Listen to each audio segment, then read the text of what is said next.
Everyone, welcome to the next session of our IG Live.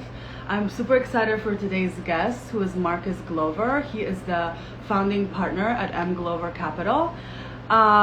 He will be with us in just one moment. As you're tuning in, please let us know if you can hear us, as always, because we never know with IG.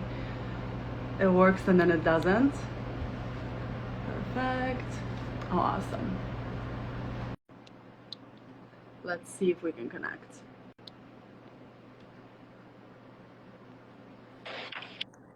Hello.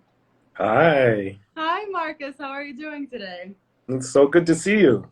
Yes, good to see you too. Where are you these days? Are you still in Miami? Uh, Today I'm in New York City. Oh, okay, perfect. So we're neighbors today. All good. So yes, thank you so much for being here. Just as a reminder to everyone, my name is Justina. I'm the founder of WERULE. And we created these IG Lives with my business partner, Rahana, to just connect with awesome people that we have in our network, just learn more about their careers and see what they're up to today. So thank you so much for being here, Marcus. I would love to just kick it off with you introducing yourself. And I always like to ask everyone, on the IG Lives and in real life, who was Marcus when he was little? And what was your big dream? And if you can kind of take us to the journey of where you come from and, where you are today. Wow. Well, Justina, I'm a huge fan of yours, so it's a Thank you. privilege to be here with you. Wow, what a great question. Who was Marcus as a kid? I guess you'd probably have to ask my sister and brother. Um, but I think Marcus was a really curious kid. A lot of excitement, a lot of enthusiasm. Um, the thing I hated the most was watching TV, uh, because I just love to do stuff. Mhm. My mom, it was one of the more disappointing things that I learned about myself from my mom as a kid. She said, "You are a jack of all trades, probably master of none." True. I had a giant teddy bear that had its chest ripped open because I was teaching myself how to do open heart surgery. I had built a model replica of the space shuttle because I was also teaching myself manned space travel. Um, I was an entrepreneur, a surgeon, an astronaut, a musician, and I think I've maintained through the decades just my zeal for life and ambition. So I think that kid that I was is that kid who you're looking at right now. And you know what I love? I love that you say that because I feel like even reading through your bio, we're kind of similar in that way. A lot of people are like, oh, I want to be a doctor, and their whole life they pursue that. But there are people like us who just kind of are curious about everything and we jump around a lot, from career to career, from industry to industry. So can you talk about a little bit about I your career journey or why that's actually a good thing? Yeah, I approve your message fully. I totally understand. Some people are confused, but it's a good thing. yeah, I don't you know how sometimes on television shows they say don't try this at home. I don't necessarily recommend that your audience jump around as I have, or perhaps as you have. But it's very true to who I am. I'm curious about a lot of things. I tend to follow them to the point of fulfillment. And oftentimes it's very hard in the process, but I guess I just find it the most rewarding. Exactly. I love that. So, can you tell us a little bit about what, through this jumping around, what was like your least favorite thing that you ever did? And do you regret it? And then also, like, what was like some of your like career highlights, some of your favorite things that you've done in your life? I don't regret anything because I chose it all. Um, some things were harder than other things. Um, I had a stint as a feature, a film feature producer, Hmm. uh, and I have a few film credits under my name. That was really hard. It's hard for a number of reasons. It's Orson Welles, the celebrated filmmaker and director of the ages, was on his deathbed, and his biographer asked him to reflect on his career, and he said, "I spent my whole life raising money." Uh, so I think, in order to be a really good filmmaker, you got to be a good fundraiser. I wasn't bad, but it was just really hard. It also is a business where, films take a while, from concept to Netflix. It could take a couple of years, and I don't know that I have always had the greatest of patience to wait around for things. Exactly. So, That's like a really long-term game career, right? Talk about business. absolutely. Like 3 years to see a movie that you filmed. I don't know if did you say it was like a short movie or a full film? Yeah, feature. So I made TV shows, long form movies, documentaries. So Oh my goodness. So that was one of it. So now we know that you are the founding partner of M Glover Capital. So how did that happen? Like how did you decide, I'm going to become an investor now? Like you have all this experience. How was that like the next step for you? Like what made you passionate about being an investor? Becoming an investor, sorry. yeah, it's great. Well, for clarity, I'm presently co-founder, general, and managing partner of Lockstep Ventures, not M Glover Capital. Sorry for that, yes. It does follow the past decade plus of my career, where I have been very involved with standing up ventures. I was really interested in and passionate about storytelling. I grew up, so to speak, from the earliest points of my career in the advertising business on the creative side. So I was responsible for corporate storytelling, was very good at it. And because I had these privileged roles working for large corporations, I started to work for and partner with entertainers directly, entertainers and athletes, and I helped them to build ventures. And that was rather successful. And it was at that point that a friend, probably in about 2010, maybe about 11 years ago or so, a friend said to me, "You're like a venture capitalist." And my response was, "What's that?" What is that? Yes. I had no idea, but that sent me on a whole new trajectory in my career, where I sort of wanted to take my superpower of storytelling and match it with the ability to make some investments. And so I learned the craft of fund management, managing venture funds, and have spent the past decade as an investor and working in venture capital. It allows me to this day to lead Lockstep Ventures with an incredible mission and purpose, to use some of my sort of superpowers, if you will, to help entrepreneurs with their trajectory of growth and success, but focusing on entrepreneurs of color who are working to address areas of disparity in the country. So, some of the problems and disparities in health, education, wealth creation, and, as you know, a passion of mine, which is around criminal justice reform. So I am actually able to invest in entrepreneurs and companies that are working to address those key areas. I love that, and we'll talk about that in a second. But I first wanted to just talk about the fact that you are also involved. Look, you love yoga, from what I know, and so I feel like when I think about you, you're not just like a traditional venture capitalist. Because when I think, and from the people that I've spoken with, I've spoken to a lot of VCs, and they're usually just like money, pitch deck, finance. Like they're very, very traditional, and they're very like, they're just like cookie cutter, investors. And I feel like you bring, you're a spiritual person, you do yoga, you care about, different issues, in our communities, to make the world better and to give people a chance who didn't have a chance. So how do you think that that's good? Like, how do you think that people can kind of aspire to become the same, just like in that aspect, to bring more, I guess, heart into the investing process, right?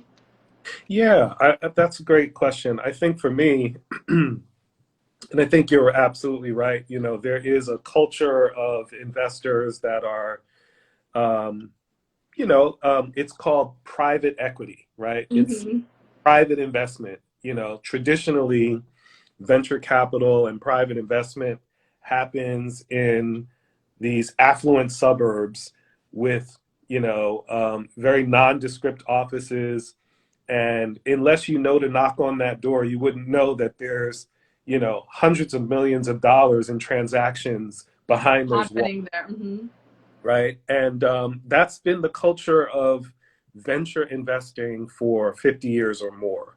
Traditionally, venture was a culture of investors that gathered around universities because the universities were um, doing research and development to bring about certain innovations.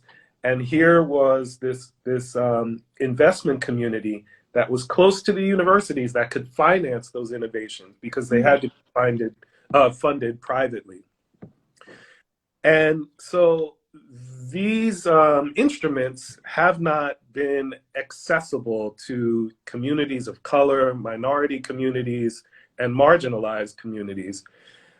I happen to think that the the ends need to justify the means. So venture capital isn't a means unto itself. It has to be directed at something. And in this case, I want to make sure that the venture investing is directed at those in need and directed at some of the largest problems that need disruption. So it is grounded in some of my, whole beliefs, spiritual beliefs around how to heal marginalized communities and marginalized people. It allows me to wake up every day with a sense of purpose to work for Black people and women and marginalized communities and marginalized people. Mm-hmm. Sorry for the long-winded answer. No, no, no. That's amazing. And you know what? I feel like when we last spoke over Zoom, we talked about it too because I truly believe, and tell me if I'm wrong, that people who are incarcerated, let's say in America, right? A lot of them are doing these amazing, amazing things, but just with the wrong product, let's say, right? So I know this one guy who has been incarcerated for 9 years, and he was selling drugs, but he was an amazing entrepreneur.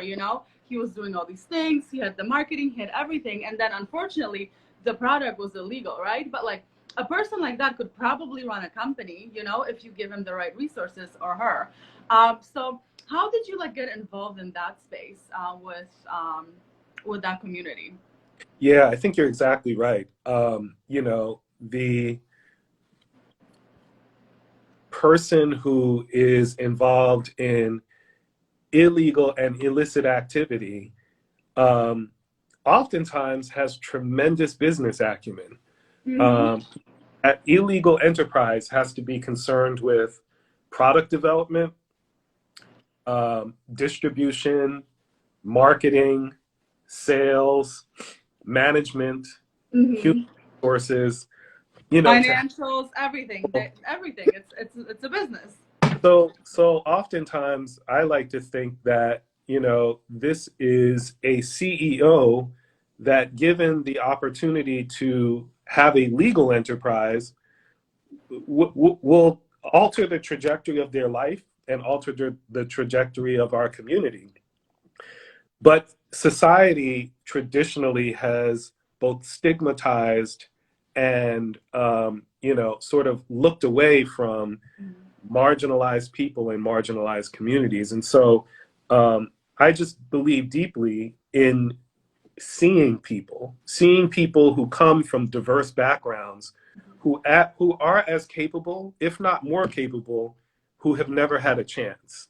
And so my work is directly to support those entrepreneurs, those leaders who never knew that venture capital was for them. I meet so many entrepreneurs who just never even heard of venture capital, never Oh knew yes, that oh yes, I've there heard that was. too. Yes, people are like, "What is that?" You know? Of course, yeah. Absolutely.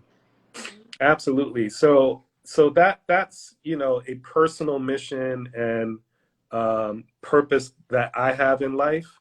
And it is the foundation of Lockstep Ventures as well, which I'm privileged to lead. Mm-hmm. And that's amazing. And you know what? Like, I never experienced it because, like, I grew up in Poland, right? And I do have two of our neighbors who are kind of like our cousins who have been incarcerated. And they are just so awesome. Like, they're just these two awesome guys, but they just got themselves involved, like, in the wrong community with the wrong people. And, you know, like, until you kind of see and meet those people, like, you don't know. I've been mentoring this lady who she couldn't join today, but she said she'll watch the live. I'm mentoring her through AARP, and she wants to start her first nonprofit, but one of her sons is currently incarcerated and the other one has like learning disabilities. But when I talked to them, I literally last week talked to them for 2 hours. They are so motivated to just get out of it, but they say that first of all their community doesn't have resources. There's all this crime going on around them, and just like it's so extra hard, and you need like extra resilience to even get yourself out of that situation, to think about, you know, just starting a business. So I wanted to ask you, like, if you are in that situation or there's like a huge roadblock for you, whether you know, you don't see your people yourself in that industry, right? Like maybe I'm a woman and I'm going to an industry that's dominated by men, or I'm a person of color and, you know, there's a bunch of white guys sitting at a table. Like, what advice would you have for someone who is trying to get there but is not there yet? Like, what is like the most important thing that they should think about and do? Well, I think the first thing that I'd encourage um, anyone in this audience, anyone within earshot, develop a mindset of abundance. And we all are challenged for resources. We got to make rent at the end of the month. And oftentimes there are, you know, the challenges of day-to-day living. Mm-hmm. Even in and amongst the challenges that we all are confronted with in life, this is a period of record abundance. This is a period of enormous support for diverse entrepreneurs, diverse employees. There is a real attempt in the world to try to bring opportunity to those who traditionally have been looked over. Mm-hmm. And so it is important to not succumb to a mindset of feeling so disenfranchised, so isolated, and you know, just so left out of the opportunity. It's important to live in what I call a mindset of abundance and live within the realm of possibility. Anything is truly possible. So that's the first thing that I think that we can all have agency and power over, which is our mindset, how we, you know, comport in the world with a. And that's something you can really work on your own. Like you don't really need, you know, anything other than YouTube, maybe a phone, you know. You don't need to stop application. You don't need anyone's permission. You are empowered to embody a mindset of abundance or a mindset of scarcity.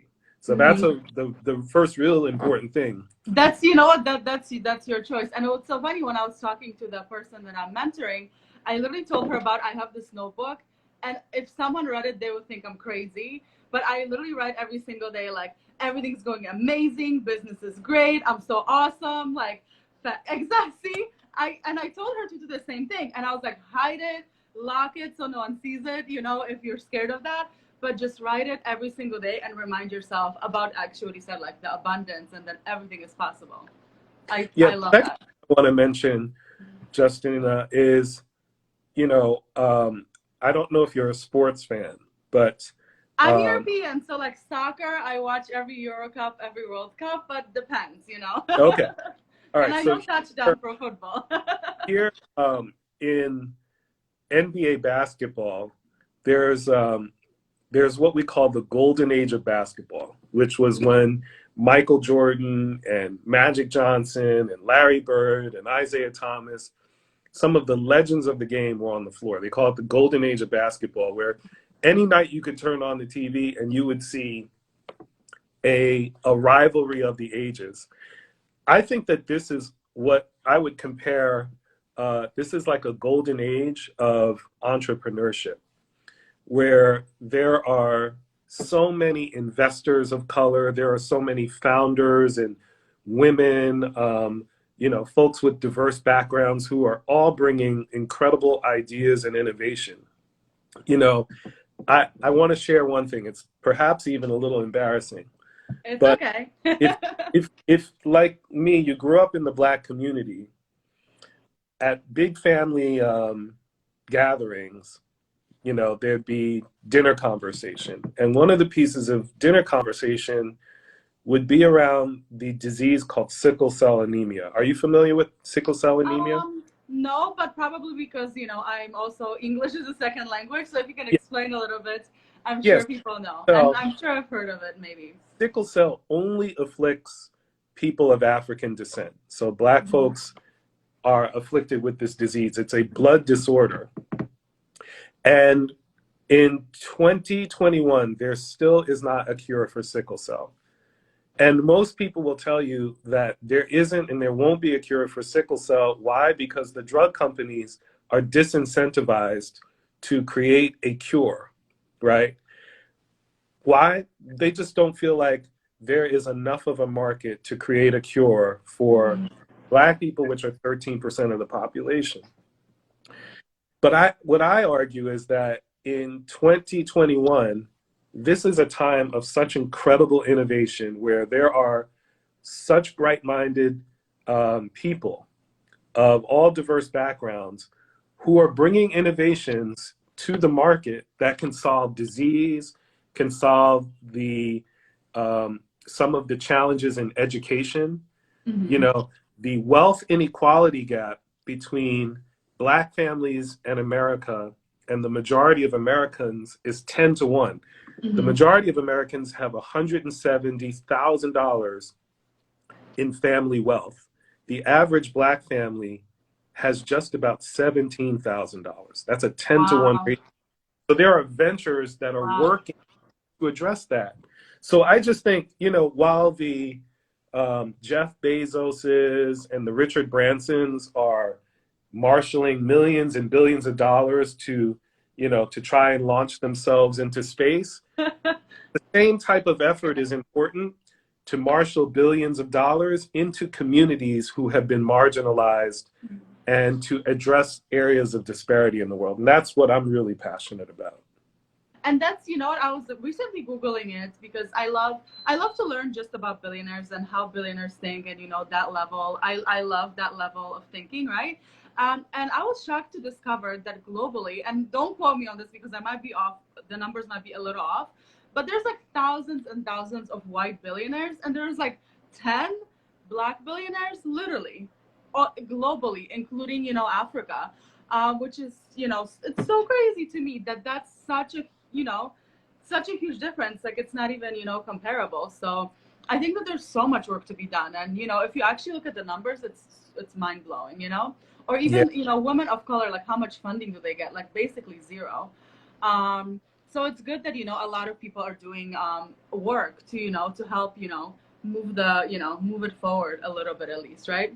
Yeah, absolutely. I think we want to see tremendous strides for women of color, people of color who get the support of their ventures. I believe that entrepreneurship, the model of risk and reward, going after solving big problems and being incentivized to potentially win big, it's the right model to address some of our biggest problems. Oftentimes you hear that philanthropy can be, performing poverty. It could be handcuffs. At times, philanthropy wants you to stay small does not want you to think more ambitiously. I think that's what's so important about entrepreneurship is I want people to be incentivized to go after solving big problems with a big reward attached to it. Exactly. And that's what, by the way, do you have another meeting in 2 minutes, or we can chat for a few minutes? Yeah, we could chat for a few more, for sure. Okay, perfect, perfect. And that's what was interesting what you say. So I graduated in 2014, and in 2015 I started the platform WERULE because I didn't really know any founders in my life, so I just wanted to network with them. And what I noticed is that a lot of people were saying that, oh, women don't get funding, women don't get funding. But the reason was, from my experience, is that women were not starting businesses that were fundable because no one was funding them. So instead of starting, you know, a biotech company and raising millions of dollars, they're like, oh, let me do like, you know, marketing services, you know, for small businesses. And I feel like that's also a big problem, to empower people to say, hey, here's the money, who wants it, come up with a solution for X, Y, and Z. Like you said, you know, in healthcare or something. One of the things I really admire about you is I feel like you embody a true immigrant story. You know, where you might not have a seat at the table, you demonstrate what it means to make your own table. And I think that, oh yes, you know, there's sharing everything. Yeah, such an important lesson to be learned in, you know, if no one will open the door, then make your own door, you know, to walk through. I think that is a really important lesson that oftentimes immigrants who come to America realize that they're going to make their own way. And I think you really embody that, why I'm so proud to be your friend. Oh, thank you so much. And you know what? I'm that person. I recently spoke to someone who worked with me in my first job, and that's why I started WeRule on the side. And she talked to me because she talked to me, you know, throughout the years here and there. And she goes like, one thing that I can say about you is that you are so crazy. You had years when literally nothing was happening and everyone was saying no, and here you are, just like still preaching about this. And I feel like that's something, if anyone wants to be an entrepreneur out there, and correct me if I'm wrong, it's like, I always say this, that I've never heard a story that someone is like, I wanted to solve this problem, and then they're 90 and they never solve the problem, you know? I feel like you just have to keep on going, you know, keep banging on the windows, keep building, you know, all the doors. But I feel like that's kind of like a mindset that I have and I tell everyone to do, you know? If you're passionate about the problem, you'll figure it out, you know? Well, yeah, and I also think, you know, entrepreneurship isn't a one-time thing. I'm a serial entrepreneur. I have crashed and burned companies. But how else do you learn? Exactly. You know, I think that is the hope, is that entrepreneurs, you know, it's not one and done, but they're going to become repeat entrepreneurs and become better entrepreneurs, so that it's sort of a way of life. And you get accustomed to the journey, not necessarily the destination. It isn't necessarily about a big exit, but it is about the quality of the journey that you lead your life with, and you inspire others. And I think that's what you do. I think there's a community of like-minded people that we're in that all uphold that practice and that belief. Exactly. And that kind of goes back full circle to the beginning of our conversation, is that you just have to be curious, you know? If you fail, you fail. That's normal. You know, everyone fails. You just have to be ready. I've messed up a million trillion times. I don't even know how many times I just want to be like, okay, I'm shutting this down. I messed up so hard. But you just have to keep going and being curious and improving, you know, a little bit every single day. And eventually, you know, things will start unfolding. And I feel like that's kind of true for everyone, you know? Some people just have like bigger obstacles than others, you know? I think Thomas Edison said that he didn't fail 1,000 times at making a light bulb. He just figured out 1,000 ways not to make a light bulb. I've heard kind that. of recalculate failure. I think it's not, we can't call it failure anymore as much as learning and experience, which is invaluable. And instead of feeling shame and stigmatized by, quote, failure, we have to associate it with the bravery that it took to take on the endeavor in the first place. I think those are some of the important lessons that, you know, we learn in entrepreneurship. The effort is the you know is the hope and the promise that you made towards the objective, and Hmm. is in and of itself success. I love it. I love this so much. This was wonderful. I could probably talk to you for another hour. Well, we should next time. We should next time. We Or- should do part two. But just to close this out, we have like rapid fire questions for you that Rahana prepared that are like fun. You know, one of them is super hard. So let's start with the super hard one. What is Okay. your favorite beach? My In the favorite whole beach. world, yes. Well, the beach that I live on, obviously, Miami Beach. Okay, perfect. Rahana will probably tell you that maybe somewhere in the Caribbean, maybe she's going to give you some beach recommendations, but we'll see. You wouldn't be wrong. Yeah. Who has been the biggest influence in your life? The biggest influence in my life, everyone in my life has been the biggest influence in my life. Everyone has been super influential to me in one way or another. Yes, so everyone. Okay, perfect. Oh, see, she's already typing. You guys will have to take this offline. The next question is, how do you respond to those people who criticize you?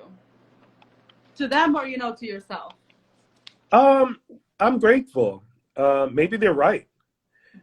You know, you don't, I think that if you are receiving criticism, a great quarterback who has a coach and the coach is telling them to change their footwork and criticizing their footwork, maybe that helps them to become a better player and reach a new level of success.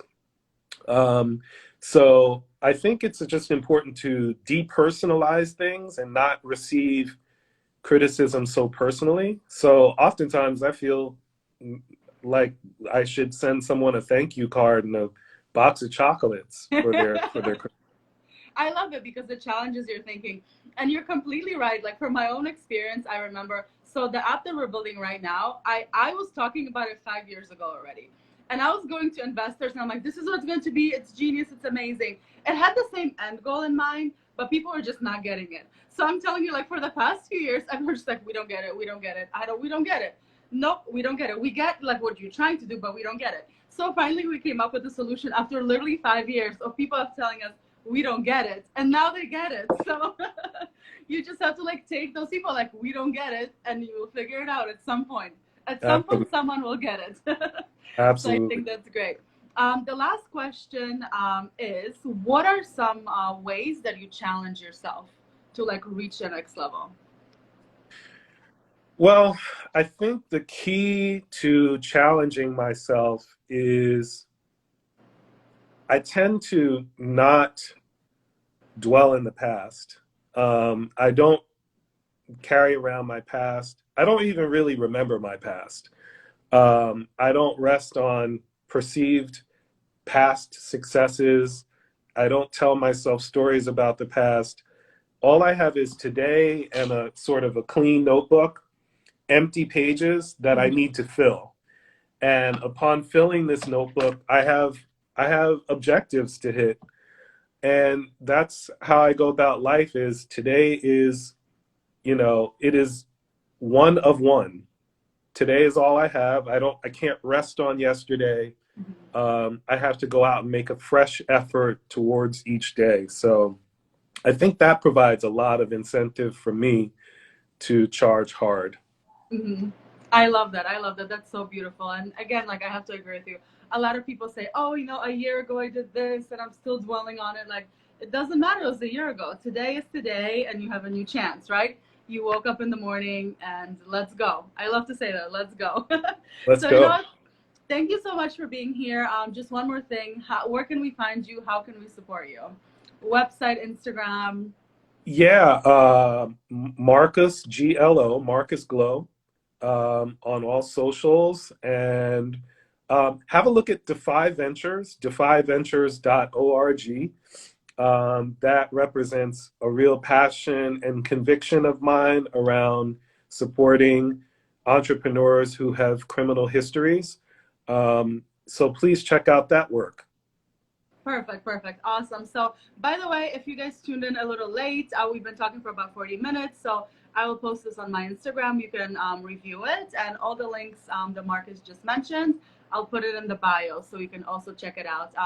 So, thank you so much for the conversation. And we have to do, yes, perfect, Marcus. I think it's with a dot, though, right? Or no? No, it's just Marcus It's Giello. just like that? Okay, Yeah. perfect. Perfect. Thank you so much, Jada. Perfect. Thank you so much for being here. We'll have to do part 2 soon about a Absolutely. different topic. Thank you. Have a Okay, great John, day. much.